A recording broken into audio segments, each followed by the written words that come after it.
Everyone froze when the automatic doors of the emergency room slid open with a sharp hiss. The bustling noise of the waiting area, the coughing, the murmuring of worried relatives, the low hum of the television, vanished in a single heartbeat. No one expected what happened next. No one was prepared for the sight of a massive mud-covered German Shepherd stepping out of the stormy darkness and into the harsh fluorescent lights of the hospital lobby. But it wasn't the size of the dog that stopped the world from turning in that moment. It was what was draped across his back. Clinging to the animal's thick fur, unconscious and terrifyingly pale, was a little girl no older than 5. Her legs were streaked with dried blood, her small pink dress was shredded, and her head bobbed limply with every step the dog took. What happened in the next 10 seconds would change everything for the people of Colorado Springs, and start a mystery that would grip the entire nation. Before we unravel the incredible story behind this hero dog and the girl he would die to protect, please take a quick moment to hit that subscribe button and turn on the notification bell. If you believe that dogs are truly man's best friend, like this video and comment "Hero Dog" down below. Your support helps us bring you these powerful, untold stories every single week. Now, let's go back to that freezing Tuesday morning at St. Mary's Hospital. St. Mary's Regional Hospital was known as the place of last chances. Nestled in the shadow of the Rocky Mountains, it was where the search and rescue helicopters landed when hikers went missing, and where the worst cases were sent when smaller clinics gave up hope. The staff there thought they had seen it all. They were hardened by the rugged terrain of the region and the tragedies it often produced. But as Nurse Karen Blake stood behind the triage desk that morning, staring at the surreal image of the dog and the child, she felt a type of fear she had never experienced before. It wasn't fear of the animal, it was a primal fear for the child he carried. The dog, a large male German Shepherd with intelligent, amber eyes, was trembling. Not from aggression, but from sheer, overwhelming exhaustion. His paws left wet, muddy prints on the sterile white tiles, mixed with ominous droplets of red. He didn't bark. He didn't growl at the security guard who had instinctively reached for his belt. He simply walked. He moved with a slow, agonizing determination, his head low, his breathing ragged and loud in the silent room. He was on a mission, and he wasn't going to stop until he reached the people in scrubs. "Oh my God," Karen finally managed to whisper, breaking the spell. The clipboard she was holding clattered to the floor. "Someone help. Get a gurney. Now." The shout galvanized the room. Dr. Mark Ellison, the lead ER physician on duty, burst through the double doors of the trauma wing just as the dog's legs finally gave out. The animal didn't just collapse. He lowered himself carefully, groaning with effort, ensuring the little girl slid gently from his back onto the floor rather than falling. Only when she was safe on the linoleum did the dog let his head drop, his sides heaving violently as he gasped for air. "Don't touch the dog yet, get the girl," Dr. Ellison roared, sliding on his knees beside the child. 2 nurses were already there, carefully lifting the small, fragile body. "She's cold, doctor." "Extremely cold," one nurse reported, her voice tight with panic. "Pulse is thready. Respiration is shallow. She's going into shock. Get her into Trauma 1. Warm fluids, oxygen. Get a grand mal seizure kit ready just in case. Go." As the medical team rushed the stretcher away, the atmosphere in the lobby shifted from shock to confusion. The sliding doors were still open, letting in the biting wind and rain, but no parents came running in after the dog. No car pulled up to the curb screeching its tires. There was no frantic mother screaming for her baby. There was just the storm outside, and the dog inside. Karen slowly approached the German Shepherd. The security guard, Officer Miller, held up a hand to warn her. "Careful, Karen. He's big, and he's cornered. He might snap." But Karen shook her head. She had grown up with dogs. She knew the look in this animal's eyes. He wasn't a threat. He was a guardian who had just completed the most important task of his life. She knelt beside him, ignoring the mud and blood that stained the floor. Up close, the dog was in worse shape than she had realized. His paws were raw and bleeding, the pads worn down as if he had walked over jagged rocks for miles. His fur was matted with burrs, pine sap, and soot. "Hey there, brave boy," she whispered, reaching out a trembling hand. The dog lifted his head just an inch. He didn't pull away. Instead, he let out a soft whine and looked toward the double doors where the girl had been taken. It was a look of pure, heartbreaking devastation. He wasn't worried about his own bleeding paws. He was worried about her. "He's got a collar," Karen said, gently parting the thick fur around his neck. It was a heavy-duty, military-style tactical collar, frayed at the edges. There was no jingling bone-shaped tag, just a flat metal plate riveted directly onto the nylon. She squinted to read the engraving under the harsh hospital lights. "Max," she read aloud. "His name is Max." Officer Miller stepped closer, his radio crackling. "Does it say an owner's name? A phone number? We need to find out where that little girl came from. We have no missing child reports matching her description in the system right now." Karen rubbed the grime off the rest of the tag. "There's a name here. Jason Taylor. And a registration number for the U.S. Army." She looked up at the officer, confused. "It looks like a retired service dog tag." "Jason Taylor," Miller repeated, the name sparking a memory. He frowned, looking out the window toward the dark silhouette of the Pike National Forest. "I know that name. He's a veteran. Lives way off the grid, deep in the timberlands. A recluse. But that's nearly 17 miles from here. And there are no roads that lead directly from his cabin to this hospital." The realization hit them both at the same time. The raw pause. The exhaustion. The mud. "He walked," Karen whispered, her hand covering her mouth. "He didn't just walk. He carried her. He carried her 17 miles through the mountains, in a storm." Suddenly, the doors to the trauma bay burst open again. Dr. Ellison stood there, his face pale, his surgical mask pulled down around his neck. He looked from the police officer to Karen, and then down at the dog. "Is she okay?" Karen asked, standing up. "She's stable," Ellison said, his voice grim. "But we found something. When we cut off her dress to check for internal injuries, we found marks. Old ones. And the blood on her legs? It's not hers." The lobby went silent again. "What do you mean?" Miller asked, stepping forward. "The girl has minor scrapes," the doctor said, pointing a shaking finger at Max, who was watching them intensely.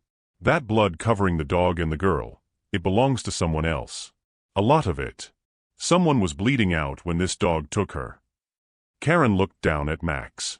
The dog wasn't just a hero, he was a witness. "Officer," the doctor continued, his voice dropping to a whisper, "you need to send a team to this Jason Taylor's cabin immediately. Because if that little girl is here, and the dog is here, and there is that much blood, then what is back at the cabin?" Miller finished the sentence, his hand resting on his gun.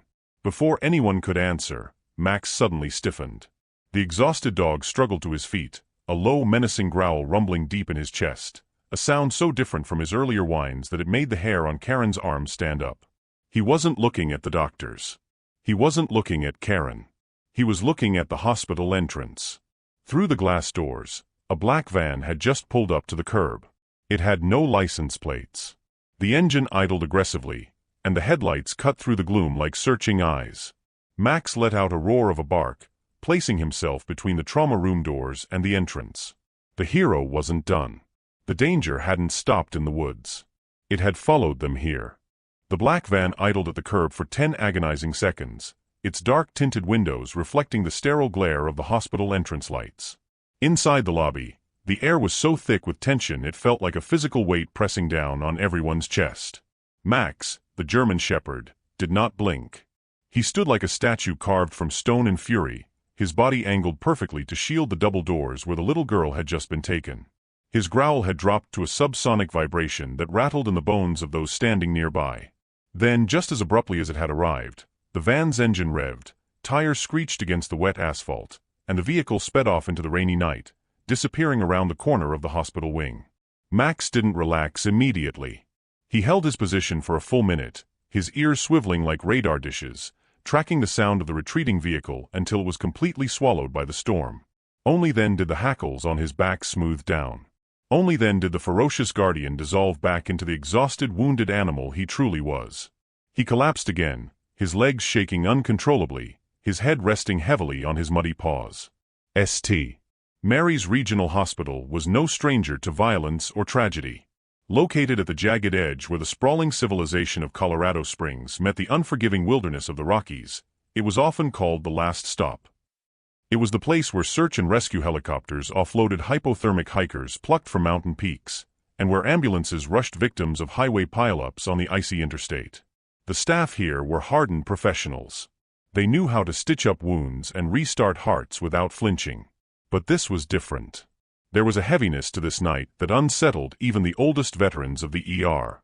It wasn't just an injured child, it was the eerie silence of the arrival, the lack of parents, and the undeniable intelligence in the eyes of the dog that lay panting on the floor. While the trauma team worked desperately behind the swinging doors to stabilize the mystery child, Nurse Karen sat on the floor beside Max, gently wiping the dried blood from his muzzle with a warm cloth. She had called for the on-call veterinarian, but until they arrived, she was determined to comfort him. As she stroked his head, she noticed scar tissue, old, silver lines running through his fur along his shoulder and flank. These weren't from the woods. These were surgical scars. Precision cuts. "You've seen a lot more than just this forest, haven't you, boy?" she whispered. She was right. Max wasn't just a dog. He was a ghost of a war that most people had forgotten. Years before he walked into St. Mary's, Max had been known by a different name, Tactical Canine M42. He had been the tip of the spear for an elite Army Ranger unit deployed in the dusty, hostile valleys of Kandahar. He was trained to sniff out IEDs, to track insurgents through impossible terrain, and to protect his handler with lethal efficiency. He wasn't a pet, he was a weapons system with a heartbeat. But weapons can break. During a routine patrol in the Arghandab River Valley, an explosion had shattered Max's world. An ambush. A chaotic firefight. When the dust settled, Max was alive, but the man holding his leash, his handler, his partner, his entire world was gone. Max had been found guarding the body, refusing to let the medevac team approach until he was sedated. He was brought back to the States, but he was different. The playful spark was gone, replaced by a hypervigilant anxiety. He couldn't handle loud noises. He couldn't handle crowds. The military classified him as having canine PTSD and deemed him unfit for service or adoption by a standard family. He was scheduled to be euthanized, a hero discarded because his mind was too scarred to function in the civilian world. That was when Jason Taylor stepped in. Jason was the only other survivor of that patrol.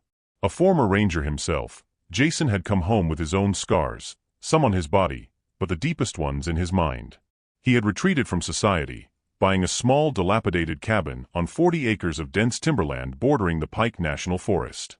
He wanted silence. He wanted to be left alone.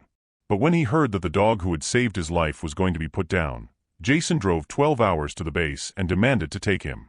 For the last 3 years, the two of them had lived as ghosts in the woods. Two broken soldiers healing each other in the silence of the mountains. They were rarely seen in town. Locals knew them only as myths, the bearded man and the wolf-like shadow that walked the ridgelines at dawn. They were the guardians of the forest, existing outside the world of hospitals, police reports, and black vans. So what could have possibly forced them out? Officer Miller stood at the reception desk, reviewing the digital map on the computer screen. He traced the route from the hospital back to the coordinates of Jason Taylor's cabin. He shook his head in disbelief. "It's impossible," Miller muttered to the charge nurse. "Look at the topography. Between Jason's cabin and this hospital, there are 2 ridges, a freezing creek that's currently flooding, and 17 miles of dense wolf country. There are no roads. No trails that a truck could navigate in this weather." "So how did they get here?" the nurse asked, looking over at the sleeping dog. "That's just it," Miller said, his voice filled with a quiet awe. "The dog didn't drive. The mud on his legs goes up past his elbows. The wear on his pads, he walked. He carried or guided that little girl for 17 miles, in a storm in the dark." The realization silenced the nurse's station. The physical feat alone was staggering. A German Shepherd is a powerful animal, but to navigate that terrain while protecting a wounded child required a level of endurance and intellect that defied biology. It spoke of a desperation so profound that the animal had pushed past the limits of his own body. "But where is Jason?" Miller asked the question that was hanging over everyone's head. Jason Taylor wouldn't just send his dog. He would be here. Unless... The radio on Miller's shoulder crackled to life, the static loud in the quiet lobby. It was the dispatcher, her voice tense and urgent. "Unit 4 Alpha, come in." We have an update from the Fire Watch Command regarding the structure fire at the Taylor property. Miller grabbed the mic, his knuckles white. Go ahead, dispatch. Did they reach the site? Affirmative, the dispatcher's voice came through, tinny but clear enough for Karen to hear from where she sat on the floor. Search and rescue has made it to the cabin coordinates. It's a total loss, Miller. The structure is leveled. The heat was so intense it warped the metal roof beams. Any sign of the resident? Miller asked, dread coiling in his stomach. No bodies found in the main debris yet, the dispatcher replied. But Miller, they found something else. The arson investigator says this wasn't an accident. They found accelerant traces on the perimeter. And they found shell casings. A lot of them. 5.56 millimeter. Rifle rounds. Miller froze. Shell casings meant a firefight.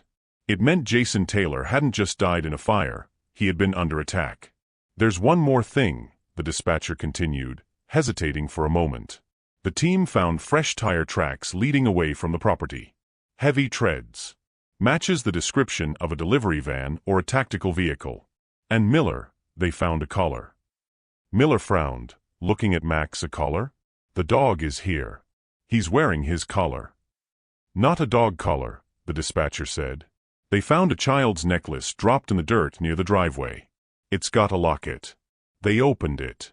There's a picture inside. A picture of what?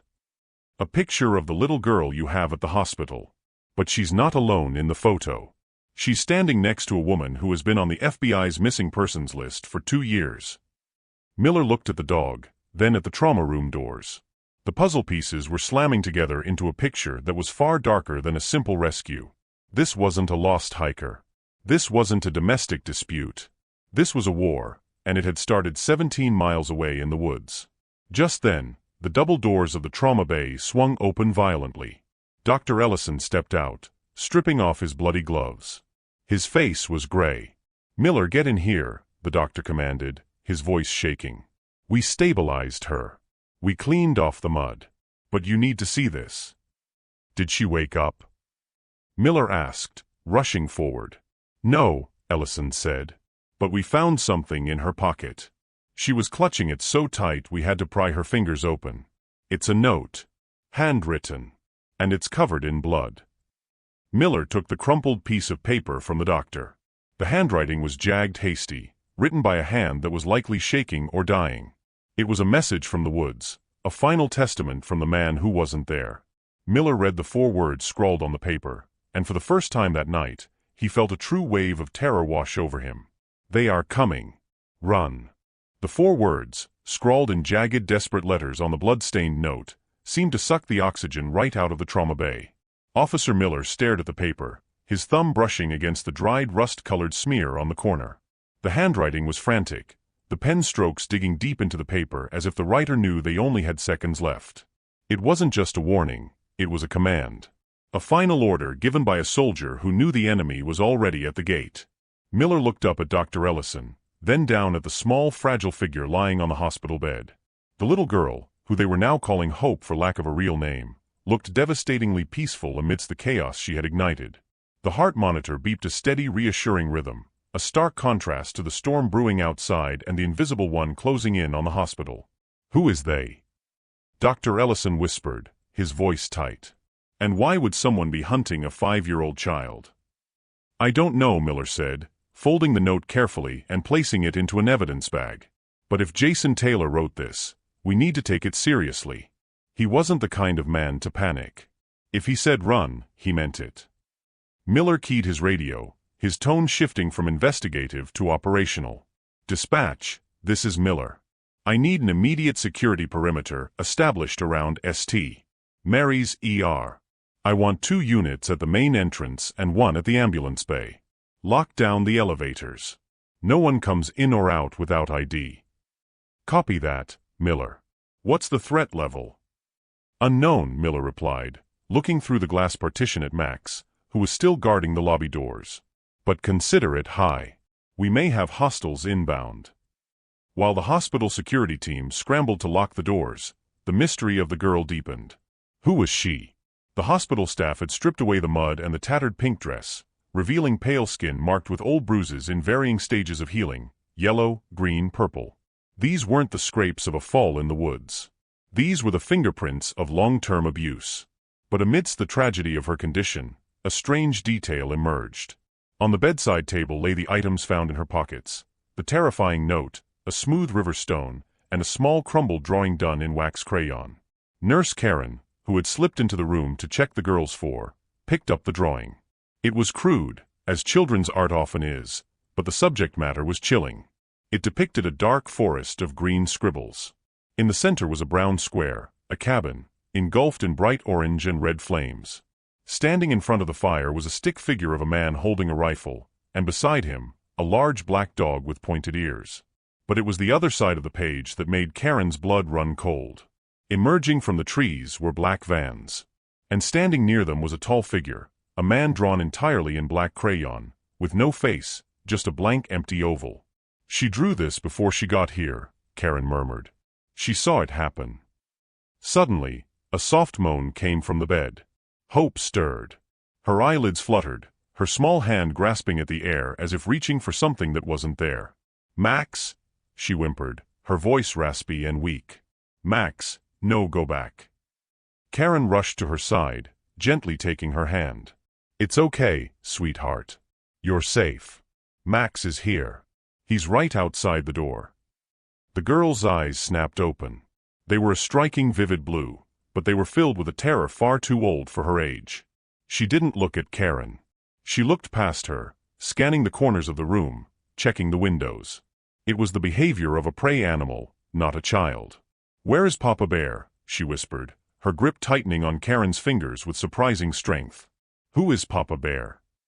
Karen asked softly. "Is that your daddy?" The girl shook her head frantically, tears welling up in her eyes. "No. Papa Bear, he stayed. He told Max to run. He told Max to take me to the light." Miller stepped closer to the bed, keeping his voice low and gentle. "Sweetheart, my name is Officer Miller. I'm a police officer. I need you to tell me your name. Can you do that for me?" The girl stared at him, her lip trembling. She seemed to be weighing whether or not to trust him. Finally, she whispered a single word: "Emily." Miller froze. He glanced at the file he had pulled up on his tablet earlier, the missing persons database. There was an Emily Rose Bennett, abducted from a park in Salt Lake City 9 months ago. But that was 2 states away. How did a girl snatched in Utah end up in a remote cabin in the Colorado wilderness with a hermit veteran? "Emily," Miller said, his heart pounding. "Do you know where your mommy and daddy are?" "The bad men took them away," she said, her voice trembling. "They put me in the van. We drove for a long, long time. Then they put me in the basement. With the others." The air in the room seemed to drop 10 degrees. "The others?" Miller asked, trying to keep his voice steady. "Emily, are there other children?" She nodded slowly, a single tear tracing a path through the grime on her cheek. "In the dark place. Under the ground. But Papa Bear found me. He broke the door. He smelled like trees and smoke." The picture was becoming horrifyingly clear. Jason Taylor hadn't kidnapped this girl. He had rescued her. He had likely stumbled upon something: a trafficking ring, a transport route, a hideout, operating in the vast, unpoliced expanse of the national forest. And when he interfered, he brought a war down on his own head. "Did Papa Bear tell you where the others are?" Miller pressed gently. Emily squeezed her eyes shut, as if blocking out a memory. He gave the map to Max. Miller and Karen exchanged a confused look. "To Max? The dog?" "Yes," Emily whispered. "He put it in Max's special pocket." Miller stood up abruptly. "The collar," he realized. "The tactical collar Max is wearing. It's not just a collar. It's gear." He bolted out of the trauma room and back into the lobby. Max was still lying by the door, his head resting on his paws, watching the parking lot with unblinking vigilance. As Miller approached, the dog lifted his head, his ears perking up. He didn't growl this time. He seemed to sense the urgency in the officer's stride. "Hey buddy," Miller said, kneeling beside the massive animal. "I need to check something." "Good boy." Miller carefully unbuckled the heavy nylon collar. It was thick, military-grade webbing, designed to hold tags and handle the stress of rappelling or tracking. Miller ran his fingers along the inside of the band.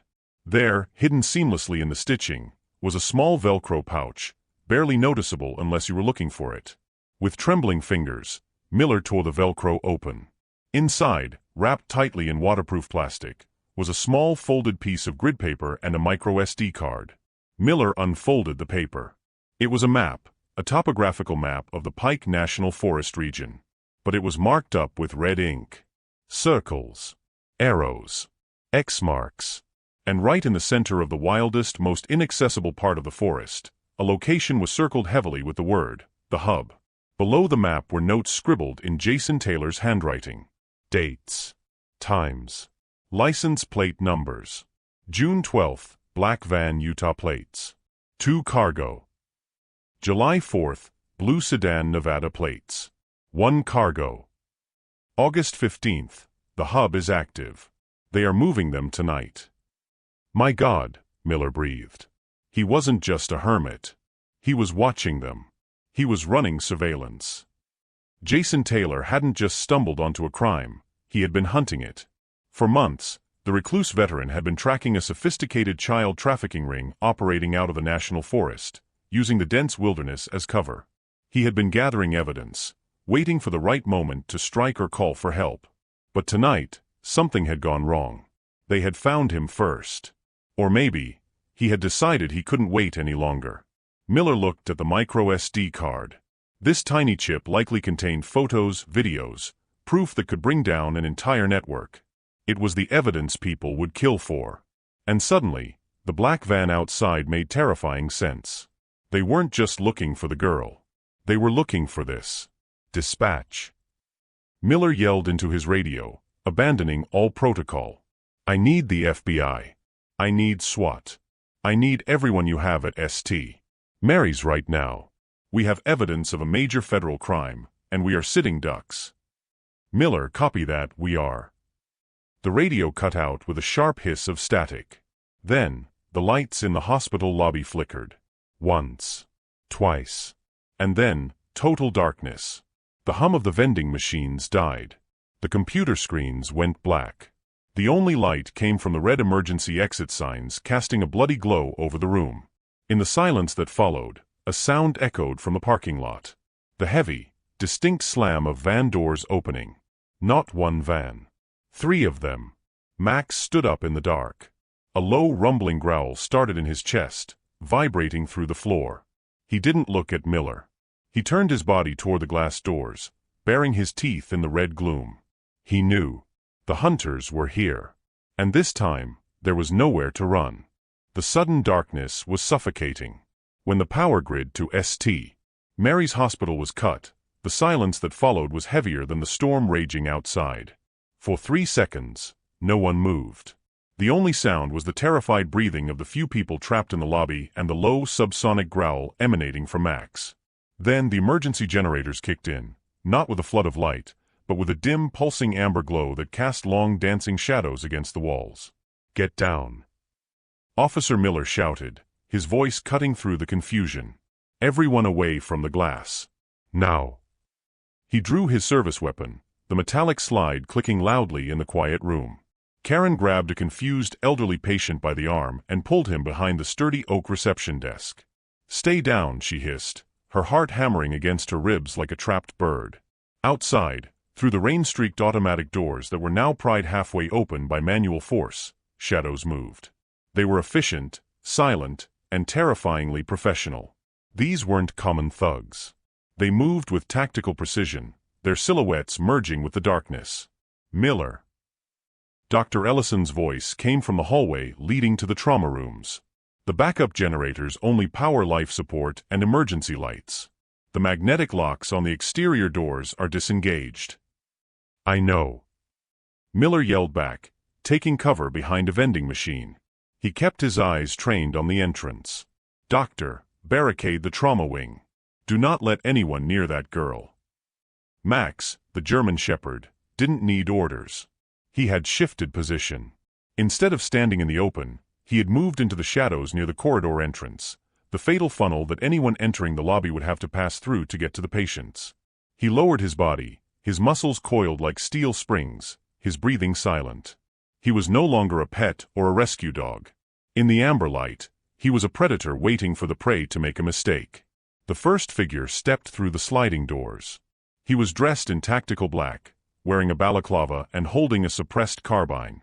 He scanned the room, the red laser of his sight sweeping across the empty chairs and the reception desk. "Clear right," a voice whispered over a radio.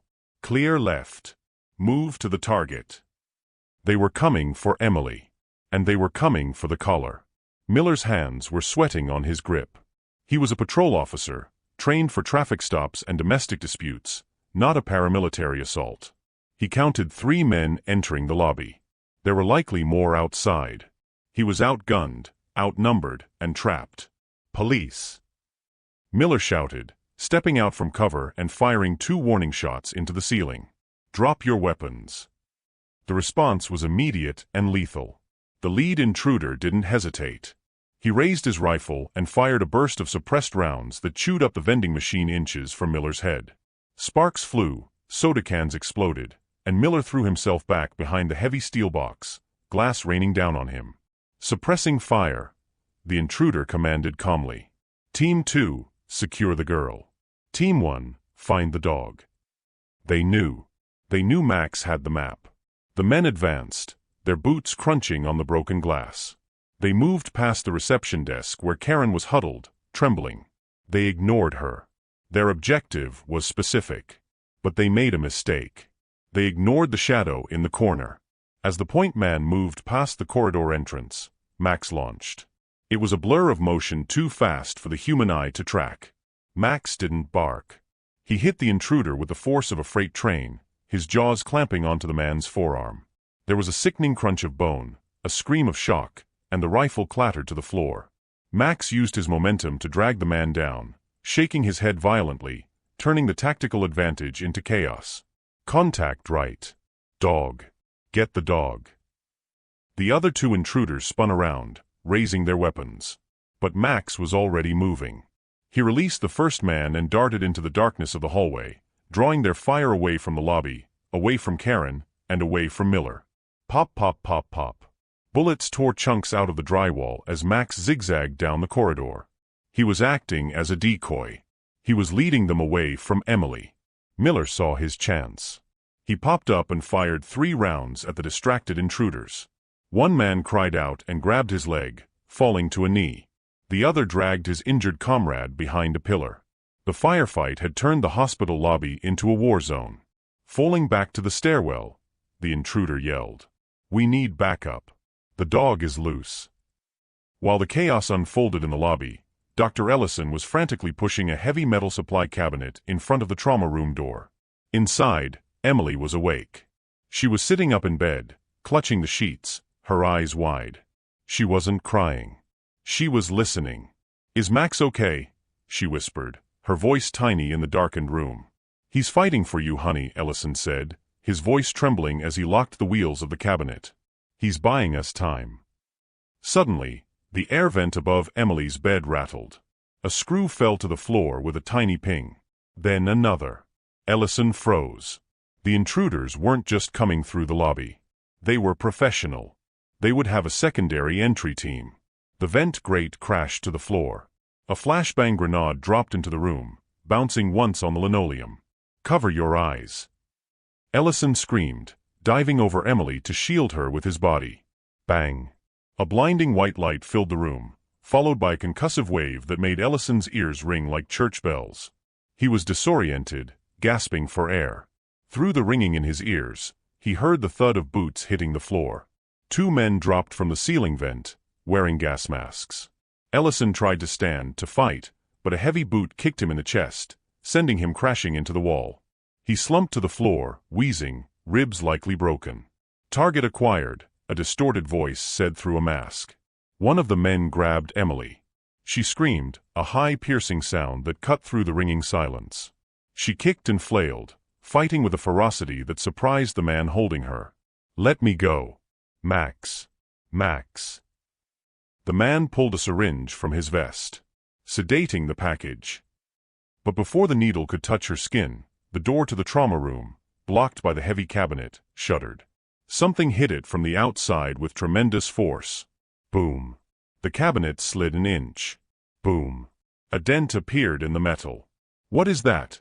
the second intruder asked, raising his weapon toward the door. It wasn't the police. It wasn't Miller. Through the small observation window in the door, the intruder saw a flash of teeth and amber eyes. Max had circled back. He had navigated the labyrinth of hospital corridors, bypassing the shooters in the lobby, following the scent of fear and the sound of Emily's scream. He had flanked the enemy. But the door was blocked. He couldn't get in. Inside the room, the man holding Emily smiled beneath his mask. "Stupid mutt. Let's go. We exit through the roof." He hoisted Emily onto his shoulder. She looked at the window, locking eyes with Max one last time. Her face was a mask of hopeless terror. "Papa Bear," she screamed. That name. That trigger. Outside the hospital, the radio in Officer Miller's pocket crackled. But it wasn't dispatch. It wasn't the FBI. It was a frequency that shouldn't have been active. A frequency that belonged to a ghost. "This is Sierra 19 to all units," a voice rasped over the channel. It was deep, gravelly, and sounded like it was coming from the depths of hell itself. "Tell your men to get their heads down. I'm collapsing the roof." Miller stopped firing. "Who is this?" "I'm the one who knocked," the voice said. A low whistling sound filled the air above the hospital. It grew louder, a screaming shriek that made the glass in the windows vibrate. Ka doom. An explosion rocked the rooftop directly above the trauma wing. Debris rained down. The ceiling inside the trauma room partially collapsed, burying the two intruders in dust and drywall. The man holding Emily stumbled, dropping her as a chunk of concrete smashed into his shoulder. Emily scrambled backward into the corner, coughing in the dust cloud. Through the hole in the ceiling, rappelling ropes dropped. But it wasn't SWAT. A figure descended through the smoke, inverted, hanging upside down from a rope like a spider. He was dressed in tattered camouflage, his face smeared with soot and ash, a tactical rifle slung across his chest. He hit the floor, unhooked, and stood up in one fluid motion. He raised his weapon and fired 2 precise shots. The intruders dropped before they could even raise their guns. The figure turned to Emily. He lowered his rifle. His face was burned, his beard singed, his eyes wild and intense. "Papa Bear." Emily whispered, unbelieving. Jason Taylor wasn't dead. He walked over to the barricaded door and kicked the cabinet away with a grunt of effort. He threw the door open. Max bounded into the room. He didn't attack Jason. He leaped onto him, licking the soot from his face, whining with pure, unadulterated joy. The reunion lasted only a second. Jason grabbed Max's collar, his eyes scanning the hallway. "Good boy," Jason rasped, his voice wrecked from smoke inhalation. "You did good. But we aren't done." He looked at Dr. Ellison, who was staring at him in shock from the floor. You're supposed to be dead," Ellison stammered. "Your cabin, the fire." Jason checked the magazine of his rifle, his expression grim. "I started the fire," he said. "I needed them to think I was gone so they would follow the dog. It was the only way to draw them out of the woods." Miller ran into the hallway, his gun raised, then lowered it slowly as he saw Jason. "Taylor? You just blew a hole in my hospital roof." "And I just saved your life," Jason growled. "But listen to me.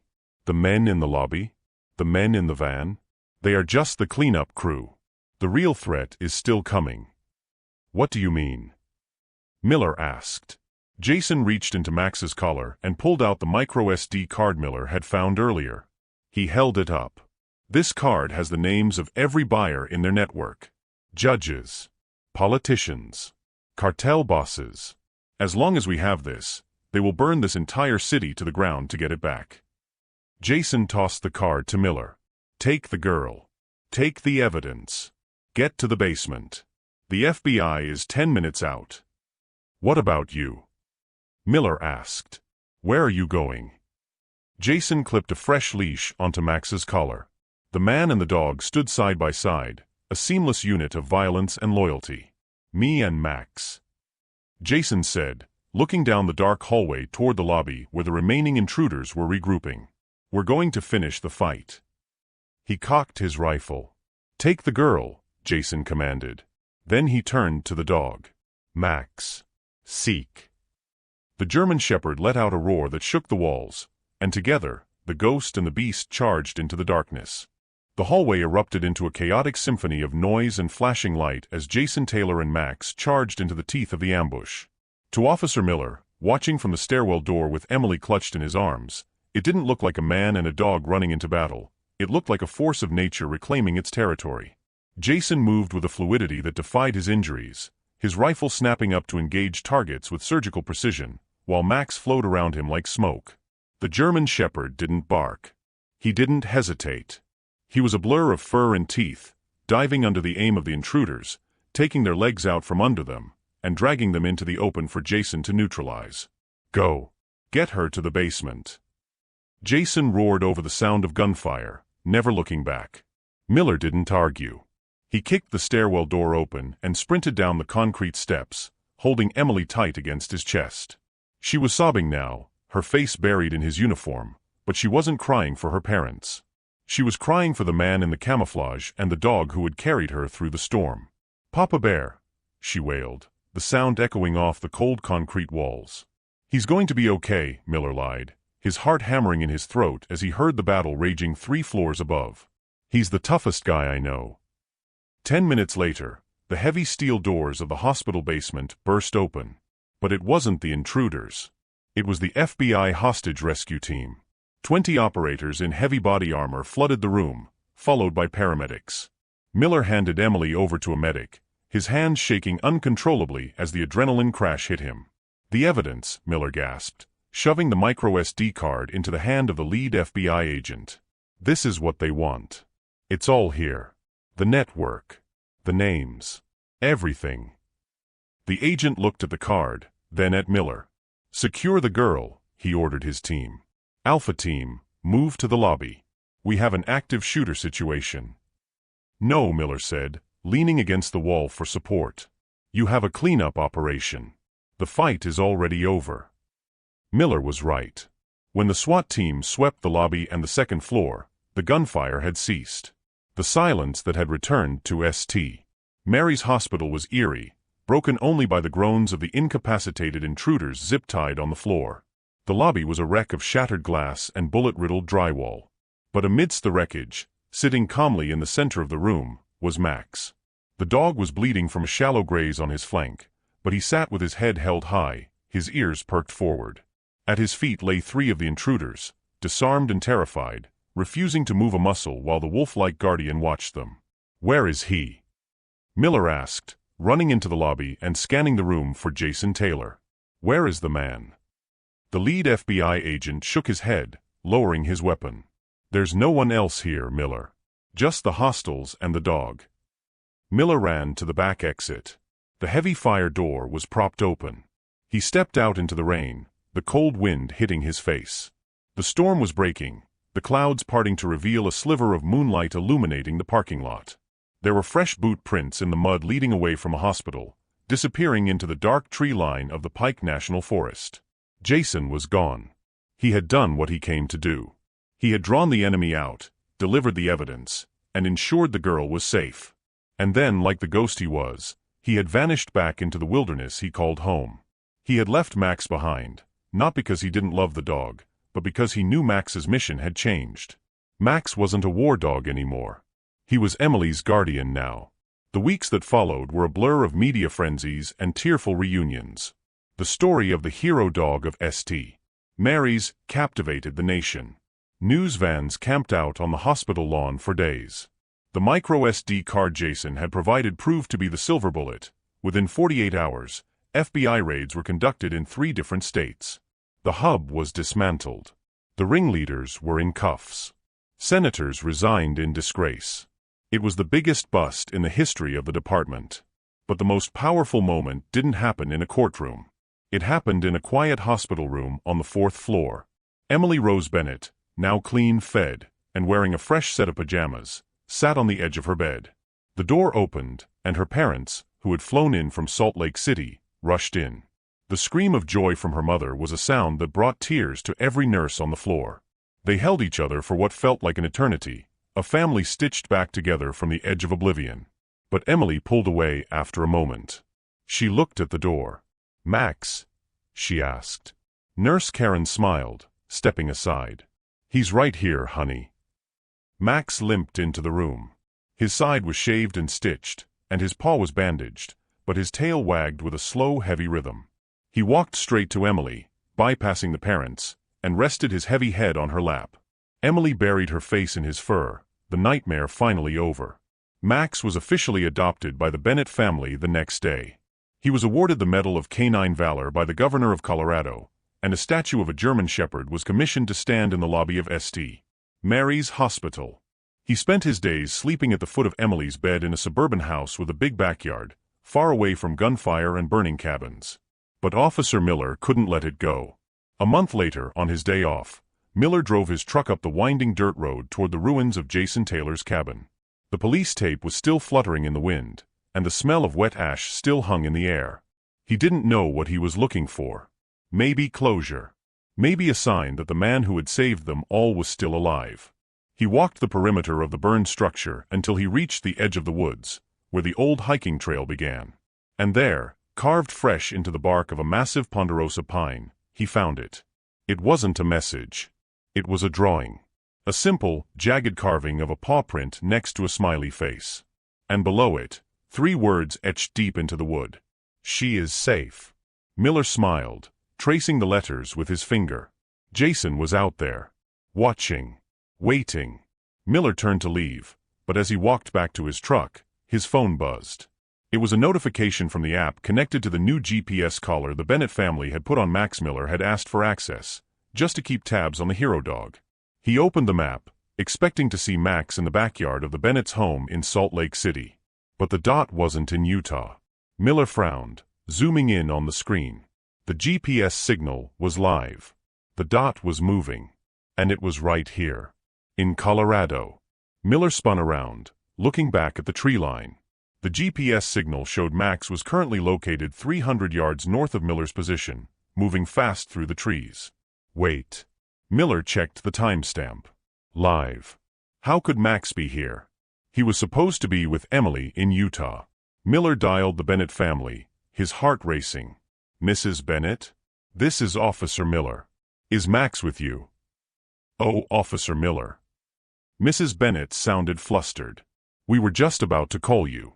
We woke up this morning and the back gate was broken open. Max is gone. We checked the cameras. A man in a hoodie opened the gate at 3 a.m. Max didn't bark. He ran right to him. He jumped into the truck like he knew him." Miller dropped the phone. He looked at the GPS dot again. It had stopped moving. It was hovering over a location deep in the restricted sector of the forest, an area marked on no civilian maps, labeled simply as Sector 4. He looked back at the carving on the tree. "She is safe." It wasn't a goodbye. It was a status report. Max's mission with Emily was complete. She was safe. But the war wasn't over. Jason hadn't just disappeared. He had recalled his partner. Miller looked at the dark, foreboding expanse of Sector 4. Whatever was out there, whatever evil was hiding in the dark, it was about to have a very bad night. Because the Ghost and the Guardian were back together. And they were hunting again.